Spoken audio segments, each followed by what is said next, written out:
eu faço pesquisas de tendência de comportamento do consumidor e de tecnologias emergentes. Então, para isso, eu leio artigos acadêmicos, eu vejo as patentes que estão sendo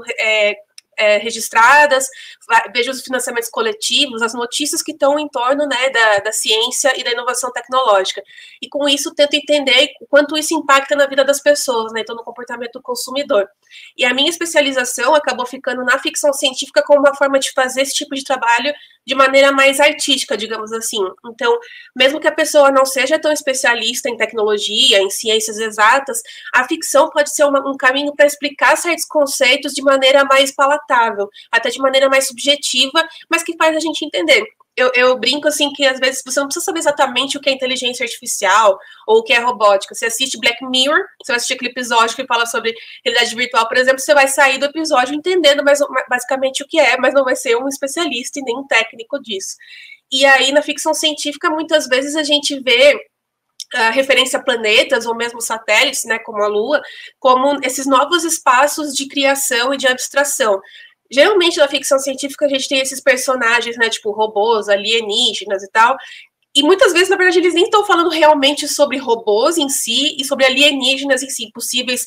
seres que venham de fora do planeta Terra, mas sim metáforas do nosso comportamento humano, né? Então, muitas vezes acontece, por exemplo, da Ursula K. Le Guin, ela tem um livro chamado Os Despossuídos, que ela imagina justamente um planeta e uma lua, e o planeta tem um sistema econômico e político, e a lua tem outro. A lua é, tipo, anarquista, comunista, e o planeta seria capitalista e tal. E aí ela começa a imaginar esse tipo de coisa separando em mundos, né? Não só pensando em estados, em países, como a gente vive aqui no planeta, mas também em mundos diferentes. E atualmente eu estou lendo o livro do Robert Heinlein, que chama The Moon's Harsh Mistress, que fala justamente sobre essa comunidade, né, uma civilização na Lua, de pessoas que vieram da Terra, foram para a Lua e agora moram lá e tem toda uma economia de exportação de comida e também de matéria-prima para a Terra, né? Só que aí eles estão meio que se revoltando porque eles são muito subjugados à Terra enquanto eles querem ser mais independentes e tal. Eu estou no meio do livro aí, então eu não sei exatamente, mas é bastante citado assim para quem estuda economia, esse livro do Heinlein, porque ele é de 66, mas ele já falava sobre como montar um governo num outro planeta e usar, por exemplo, no caso o satélite, né, e usar uma inteligência artificial, digamos assim, porque lá a gente tem um robô também, uma inteligência artificial,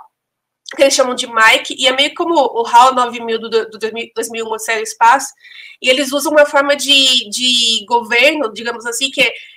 vai sentando, parece muito com blockchain, então por isso quem trabalha com blockchain acaba fazendo essa correlação com esse livro, mas começa com como se fosse um triângulo, então a base,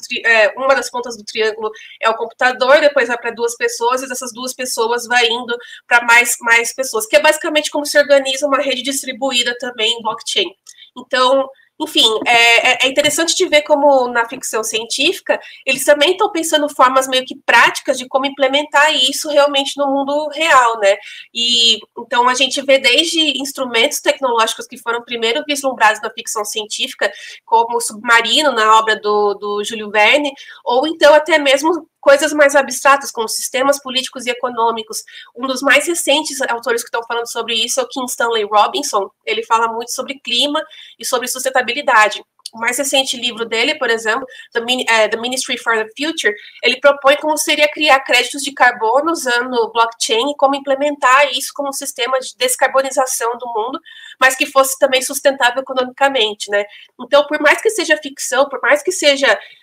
a gente pensa que é entretenimento, assim, mas tem muita coisa que os escritores usam a ficção como um ambiente seguro para imaginar elementos, ideias, estratégias que talvez possam ser explorados na vida real. Então é muito legal de ver como às vezes a Lua, outros planetas, ou até lugares inexistentes aparecem como uma forma de subjetivamente pensar propostas que ainda não foram tentadas ou que ainda não foram, né, realmente formuladas, e aí através da ficção você consegue contar isso e propor e já inspira as pessoas a justamente ver se é isso que a gente quer ou não e como chegar nesse ponto, né?